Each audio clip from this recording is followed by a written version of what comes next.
All right, today we're diving into the profound impacts of climate change on a truly unique part of the world, Jammu and Kashmir. This is a region where, for centuries, life has moved to the rhythm of the mountains. But that rhythm is changing. And, to really get what's going on, let's start with this quote right here. It just perfectly captures the heart of the problem. This isn't just about the weather getting weird. It's about a clash between ancient, time-tested knowledge and a climate that's become dangerously unpredictable. See, this whole story, it doesn't kick off with a bunch of charts and graphs. Nope, it starts with people whose entire lives are woven into this landscape. We're talking about the Gujar Bakarwal pastoral nomads. For centuries, these communities have practiced something called transhumance. It sounds complex, but it's this really beautiful natural rhythm, a seasonal migration with their livestock. They move from the lowland plains in the winter up to high alpine meadows in the summer. It's a system that's always been perfectly in sync with nature. But what happens when nature's clock is broken? And look, this isn't some far-off problem for our grandkids. It's happening right now, and it's hitting hard. As this herder says, things have been off for a while, but the last couple of years, they've been brutal. It's pushing a whole way of life right to the edge. And what's so wild is how this creates a total domino effect. An early heat wave hits, so the spring grass they rely on doesn't grow. That means the migration gets delayed, their livestock get weak, and suddenly families are forced to buy expensive animal feed they just can't afford. It's a devastating chain reaction.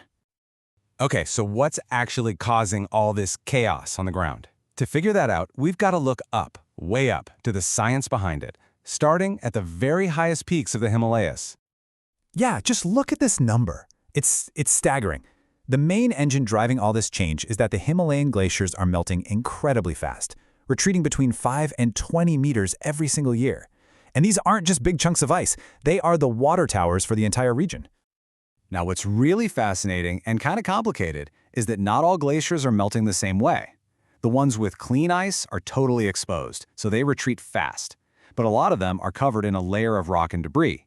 You'd think that would protect them, right? Well, it can insulate the ice a bit, slowing the retreat at the very front, but the glacier as a whole still gets thinner and shrinks. It's a super complex picture that scientists are working hard to understand.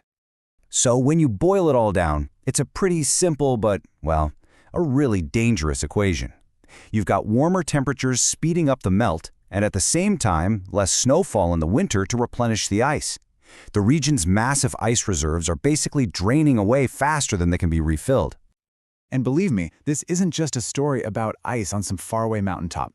The effects, they cascade, they tumble right down from the peaks into the valleys, and that creates a whole series of connected crises that affect water, ecosystems, and the entire regional economy. And maybe one of the scariest, most immediate dangers here is something called a GLOF, or a glacial lake outburst flood. As these glaciers melt, the water pools up behind these natural dams made of loose rock and dirt. When those dams break, well, it's catastrophic. You can actually see how this ticking time bomb gets created step by step. First, the planet warms up, shrinking the glaciers. Then, the meltwater fills up that empty space, forming a new lake. But the only thing holding all that water back is a shaky wall of rock and debris. All it takes is a heavy rain or a small landslide to break that wall, and a massive flash flood is unleashed on everything downstream. But GLOFs, as terrifying as they are just one piece of the puzzle.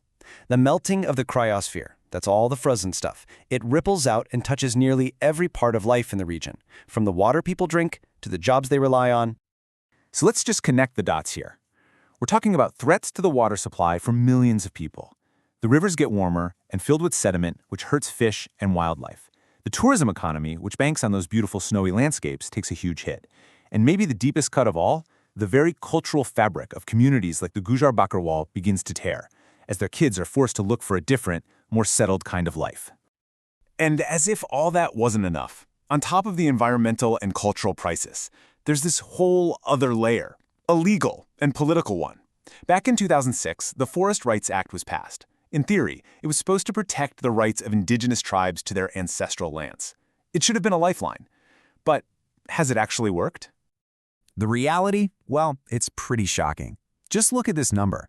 Reports showed that despite the law's good intentions, a staggering 87% of land claims filed by indigenous tribes in Jammu and Kashmir have been rejected. This just leaves communities in this legal limbo, compounding all the other pressures they're already facing. Okay, so after all that, this complex, tangled mess of a crisis, You have to ask, is anyone doing anything? Well, let's shift gears and look at the search for solutions, because there is some incredible work being done to forge a new path forward. And this table does a great job of breaking down the response on 3 different levels. You've got the big national picture, with policies like the National Action Plan on Climate Change. Then, on a regional level, you have amazing organizations like ISRO and ICMOD using satellites to monitor what's happening. And then, and this is so important, you have incredible innovation happening right at the local level. And honestly, that's the key right there. The most powerful solutions are the ones that blend that ancient traditional wisdom with brand new science. I mean, a perfect example of this are the ice stupas in Ladakh. They're basically these cone-shaped, artificial glaciers that locals build in the winter to store water. Then, in the spring, when they need it most for their crops, the stupas melt. It's an absolutely genius idea. Which, of course, leaves us with the big final question. It really is a race against time. The people of the Himalayas are incredibly resilient, they're innovative, but the climate is changing faster than ever. So the challenge is, can these new solutions be built and scaled up fast enough to secure a future for both the people and the environment in this vital and very vulnerable part of our world?